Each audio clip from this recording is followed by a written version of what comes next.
अस्सलाम वालेकुम नाज़रीन, अवाम इंटरनेशनल न्यूज़ के साथ मैं हूँ आपकी मेज़बान मोना खान। आपकी खिदमत में एक बार फिर हाजिर हूँ।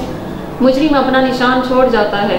कुछ दिन पहले फैसलाबाद के एक इलाके में हसास इदारे के एक मुलाजिम को कत्ल करके उसकी लाश को जला दिया गया। मकतूल की नाकाबिले पहचान लाश के पास उसका अगजला शनाख्ती कार्ड, तकरीबन सारी जली हुई यूनिफॉर्म और सर्विस कार्ड मिले थे।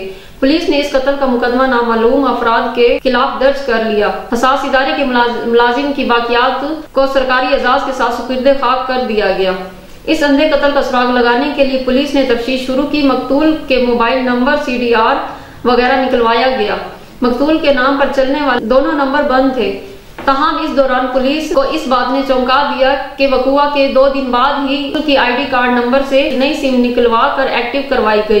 पुलिस ने इस क्ल्यू पर काम शुरू कर दिया। गुजरांवाला में जिस जगह ये नंबर एक्टिव था, उस घर के मरकजी दरवाजे के बाहर ताला लगा हुआ था।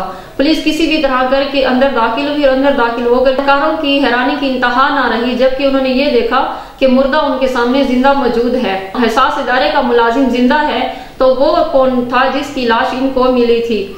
चक्कर कुछ यूं हुआ, इन मुलाजिम साहब ने अपनी पहली बीवी को तलाक देकर दूसरी शादी कर रखी थी। ये अपनी इस दुनिया को खूब इंजॉय करना चाहते थे। इन्होंने अपनी नई नवेली दुल्हन के साथ एक प्लान बनाया।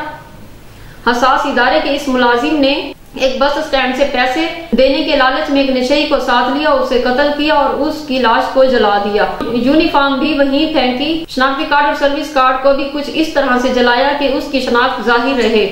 मकतूल मुलाजिम साहब ने सरकारी एजाज के साथ खुद को सुपुर्दे खाक करवाया और गुजरांवाला में एक मकान लेकर रहने लगा। मुलाजिम साहब ने घर के मरकजी दरवाजे को बाहर से ताला लगवाकर खुद अंदर आराम करते थे। इस इंतजार में थे कि नई बेगम कागजी कार्रवाई पूरी होने के बाद इदारे से लंबी रकम लाएंगी तो यहाँ से कहीं और निकल जाएंगे। लेकिन मोबाइल के चस्के ने काम खराब कर दिया। शायद ये भी इंटरनेट के बगैर नहीं रह सकते होंगे, वीडियोस देखते होंगे या फिर फेसबुक। खैर, मुर्दा इस वक्त फैसलाबाद पुलिस की हिरासत में है। इसी के साथ अपनी मेजबान मोना खान को इजाजत दीजिए और देखते रहिए अवाम इंटरनेशनल न्यूज़। अल्लाह हाफिज।